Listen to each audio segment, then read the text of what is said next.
Sure, that's a great question.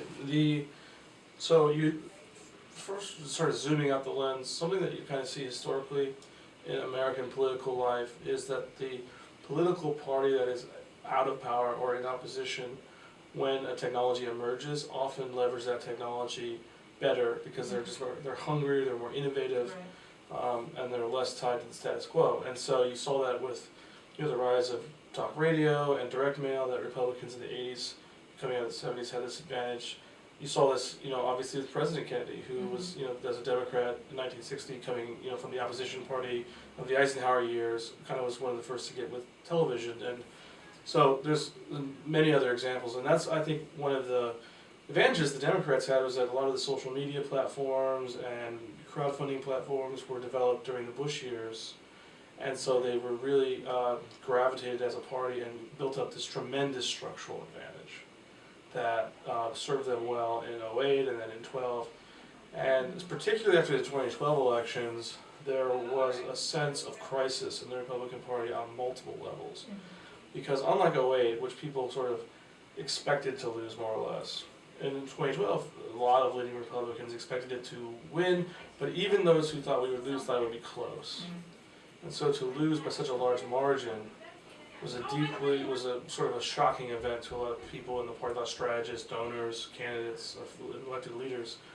And so technology was one of the main silos that was analyzed for, not technology in terms of, the latest shiny object, but infrastructure questions, like how do we raise money online? How do we organize our volunteers? How do we use data analytics to supplement traditional polling to know where the public is on issues and campaigns? So huge strides were made in all those areas, and I would characterize the midterm elections as a catch-up for the Republicans and one of the benefits of technology is that since technology itself is radically changing so quickly, just in the marketplace, it's very easy to leapfrog your opponent. And the Republicans and Democrats have been essentially engaged in what I call a space race over technology in the midterms that I believe will continue into the 2016 elections, where you'll continue to see one side do one thing and the other side will immediately try to match it or exceed it. And there are areas that the area where the Democrats have the biggest advantage vis-a-vis 16 in my view is in the culture around online giving that they have. They have, Act Blue has, I believe, something like 1.3 million Express user accounts. These are people who can donate with a single click, who have saved their credit card information with Act Blue. So Republicans have nothing like that. And you think that's 1.3 million individual users who each gave $25 or $70. That's millions of dollars in resources for Democratic candidates. So I think the Republicans have the infrastructure. They have obviously the ability to give online. They have the ability, to save credit card information, but they just don't have that culture around it that the Democrats have built up in the Obama years. One area where I think the Republicans have been gaining an advantage is, so the Democrats, to get really in the weeds, they have had essentially a monopoly around NGP van grassroots tools for the last, at least since 08. And that's given them some advantages in the short term, but over the long term, similar to Republicans in the Bush years, they haven't necessarily been as competitive in developing replacement tools because they have market dominance. And so in the midterms, we had 5-6 different providers competing with one another that were all creating new versions of walk apps, new versions of door apps. So I think Republicans have not only caught up in that area, arguably, I think, if you look at some of the speed of data transfer and some of these nitty-gritty things, the Republicans potentially have advantages in that area. But it's so early in the 2016 race that, as you said in your question, it's very much a draw in a lot of areas, and it's really going to come down to which candidate and which campaign puts the most effort and resources into the technology, but more important than the technology itself is the culture around it. And this is something, you look at a Democrat like Jeremy Bird, who's a grassroots strategist, talks about this a lot, which is the sense that, everyone can go buy a light bulb, but what matters is whether or not you use the light bulb. You turn it on or off. Like if you don't turn on the light bulb, you're still sitting in the darkness. And so we all have the ability to go to both the private sector and I think to political vendors now in a way that we didn't 4 years ago as Republicans, and say, okay, I want to have a centralized database, I want to have cool online ads, I want to have cool walk apps, I want to use data analytics. The question is, are we going to build that into our culture, both for the Democratic presidential and Republican presidential campaigns? And it's going to be, I think, one of the most exciting elements of that race. Yeah, I mean, this is really the focus of my study group in a lot of ways, which is a lot of people, both from as consultants or as researchers, they study politics over here, they study government over here, like they're completely unrelated.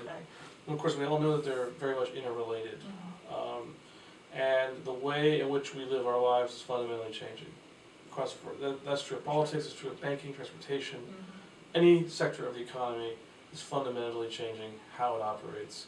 And we're just at the beginning of that transformation.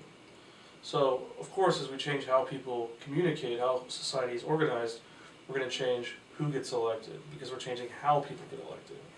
But the ultimate impact of that will be a change in how we govern. So over the last 50, 60 years, we've seen government that's largely oriented around building political mandates via one-way communication through television. Before that was radio, so arguably we have a century of mass broadcast-based political governance, both as a campaign strategy and also if you're president or governor, you go on TV to try to make your case and you build a political coalition. That is breaking down because people no longer find it compelling to sit on their couch and be told by an elected official what to believe or how to believe in. They need to participate in that process, and that's where things like what Todd is doing with USTP and his successor Megan, I should say, what is so, or OSTP, is so powerful. It is this notion that we can improve the quality of government services while reducing cost, which is great for fiscal conservatives out there, but actually increasing the quality of the service delivered. Anish Chopra, who is Todd's predecessor, has this great example when he was actually in Virginia, and he was the head of technology for the state Commonwealth of Virginia, and essentially you look at something like the DMV.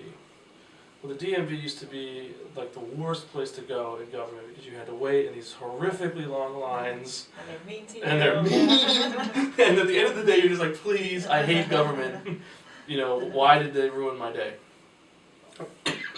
Excuse me. Well, now, almost all the transactions can be done online. ID renewal, etc. So you only have to go there if you're moving to the state or if you have some unique problem that needs addressed. And so you can get in and out of the DMV in 15 minutes. Right? And so the amount of the costs can go down because you don't need to support quite as large an infrastructure. But the service quality actually goes up. And that's a very unique example of replacing sort of a bureaucratic organization with sort of a digital first organization. But the potential for that as a policy making tool is enormous. And I think this is true in the executive branch. With things like 18F that are going from department to sort of reinvent these systems. I think right now they're working on Veterans Affairs issues. They're doing a lot of open data things at the Department of Commerce to just get information in people's hands who can then be entrepreneurs with it to create these civic startups. I think there's a lot of potential in the legislative branch as well, which is a committee hearing today is essentially a made-for-TV event. It's designed, if you go to these rooms physically, they're television studios. They have lighting, they have staging, they have booths for TV control. And 20, 30 years ago, yeah, that was a great way to build a political argument, to enact a policy. But today it doesn't work. So how can you, but the first days of television, they just dropped a camera in a room, said, look, we're on TV. And then they realized, wait, we need to add the lighting, we need to add the staging, we need to add the control booths to do it well. And today it's like, oh, we have a Twitter account. Congratulations. There's presence, but there's not purpose. And the next generation of leaders, I think, is going to be about how can we take that presence and give it the purpose of actually making committee hearings more participatory, more open and involving much more the public, and not just for communications benefit of saying like, look, we're communicating, but because if you don't do that, you will not be able to build a political consensus. And in absence of consensus, I don't even think you can build a sustainable political coalition. Because you're not the people, it's just no longer effective to do the old style communication. And so inevitably, that's, in my view anyway, that's going to be the process that, makes our government work more efficiently, both on the executive side and on the legislative side. But so much of that it begins with the inevitable changes in how we campaign. Because the leaders that will get elected because they campaign well online are going to have different attributes than the leaders who got elected because they could campaign well on television. And some of that's going to be upside, some of that's going to be downside. But it's not unprecedented. I mean, candidates, television is a very visual medium. I mean, look at 19th century candidates. Some of those, is William Howard Taft getting elected? I don't know. I mean, we'll find out. But is FDR, get elected in a wheelchair in a television society of the 1930s? It's debatable, So there's upsides, there's downsides. But I believe, just as television elevated people who are really good at, stagecraft of the office, I believe that the internet era candidates will be very good at listening, collaborating, and being open and transparent. And as more of them get elected as a result of those virtues and strengths, they will. That's when the government will really fundamentally change. Yeah, I do. I mean, so for at least the past 10 years, if not longer, there's been this idea of digital democracy. Like you said, it's been this notion that technology in and of itself will make things better, more collaborative, just because there's tech. And what we're seeing in reality is politics has become more divisive, more isolated, more segmented, less collaborative, and ultimately less effective. Right. And so the question is, well, what's this disconnect? Why do we have this vision of what it can do, yet we're not getting there? And I think there's two reasons, and of course it's just my opinion. But the first is, I think we're going through a generational transformation. That's not not about age, but it's about mentality. But this is bigger than the shift from radio to TV. This is bigger from the shift from broadcast TV to cable TV. I mean, this is a fundamental shift between a mass broadcast medium and a century of politics defined by mass communication to what I call mass collaboration, which is the internet-based era. And so we still have leaders in many cases who are governing the old way, but the world is in the new way. And it's only been 10 years, but that transition is still, even the young leaders who are getting elected as a result of this new mentality have yet to rise up. And so I think that dissonance is creating a lot of this strain. From my perspective,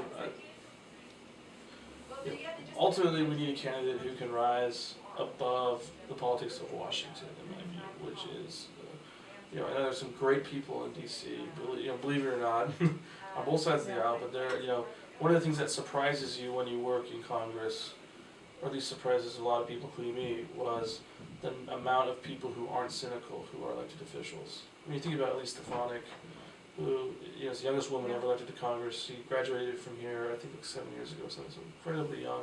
She used to chair the Fellows Program. Chair the Fellows Program. Incredibly intelligent. Got, amazing young woman who's going to become this national leader, in my view. And there are people like her everywhere, from members of Congress, senators, staff, interns. I mean, they're just all over the place. And yes, there are cynical people. I mean, there's sinners and saints in every community. But there's still something wrong with the city and the culture of that city, and this tag team mentality of it's more important to play that political game of who's up, who's down, and Politico every day than getting things done for the people. It seems to be what they're facing, and I think the next president needs to somehow be apart from that, and say and that doesn't mean they can't be from the city in some ways, but their campaign needs to be focused on America's future and making Washington work again, so that our country can become what it needs to become in this century. I think there's obviously Jeb Bush has a very strong, compelling case to make in that area, based on his record as Florida's governor and other things he's done in his life. Senator Rubio, obviously, is a young, dynamic leader. My heart broke when Rob Portman didn't run, because I think he's one of the most substance-driven politicians in the Republican Party. Paul Ryan, the same way he didn't run. But those are the type of leaders that inspire me, and hopefully we'll have a process that will bear out some of that. And there are other great candidates running, but for me personally, those are the type of leaders who inspire me. Mhm.